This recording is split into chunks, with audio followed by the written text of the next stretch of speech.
زہد مستعی میرے آخر کا مقصد یہ ہے کل کو تیری ملاقات ہوئے ویلے منڈے نہ شخص نہ ہی لیجنڈ نہ. السلام علیکم گائز، کیا حال ہے؟ ٹھیک ہو؟ طبیعت سے ٹھیک ہے؟ امید ہوتی تو ٹھیک ہو سو گائز. آج میں وکری ویڈیو گھنتے آیا تو اینڈ تک دکھایا بہت مزہ ہو سی انشاءاللہ. سکپ نہیں کرنا، بالکل ویڈیو اینڈ تک دیکھ لیں. ویڈیو سارا بڑھانے کا مقصد یہ ہے کہ آج ویڈیو بڑھائے سے زہد مستعی کو پہلے بھی وارننگ دیتا تھا لیکن اس بات نہیں آیا. ہوں بلا وارننگ آخری وارننگ دینے پیوں کہ ویلے منڈے کے خلاف ویڈیو نہ بڑھاوے کیونکہ سا انہیں فین ہے سے سارا دل لک دے. کل ایک بندہ ویلے منڈے کو ملن گے، ہوں تسا آپ سوچو کل بندہ ایک ویلے منڈے کو ملن گے، وہ بندہ ویلے منڈے کے خلاف ویڈیو بڑھنا. لیکن ویلا منڈا ہوں کو دیکھ تو سجان کی دس ویلا منڈا ہوں کو آکس کے ہاتھ اساں یہ کام کرنے وہ من کے وہ ویلے منڈے دی داڑھی دے ہاتھ رکھے معافی منگے معذرت کی.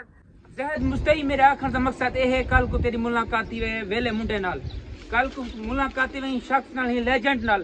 تیرا کیا رائے ہو سی؟ کیا تو انہیں سامنا کر سکتے ہیں یا تو گالی انہیں خلاف ویڈیو بڑھنا دی؟ لہذا تو تھوڑا شرم کر، تھوڑا حیا کر، یقین کر لیجنڈ بنتا ہے، بہت لیجنڈ بنتا ہے. ہوں میرا آخر کا مقصد یہ ہے یار مہینے کو زیادہ عرصہ تھی کہ ویڈیو بڑھنا ولا بھی بعد نہیں آیا.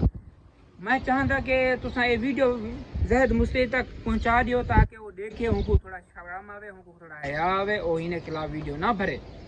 سارا آخر کا مقصد یہ ہے انشاءاللہ ساری ویڈیو ویلے زہد مستعی تک ویسی انشاءاللہ. آخر کا مقصد یہ ہے جب تک زہد مستعی ویلے منڈے کے خلاف ویڈیو بڑھاون چھوڑ نہ دیتی وہ تک میں ویڈیو بڑھنا رہے ویسا. اگر ساری ویڈیو چنگی لگے تو سارے چینل کو سبسکرائب کرا، لائک کرا. انشاءاللہ وقت ملتے ایک نئی ویڈیو نال انشاءاللہ. اللہ حافظ.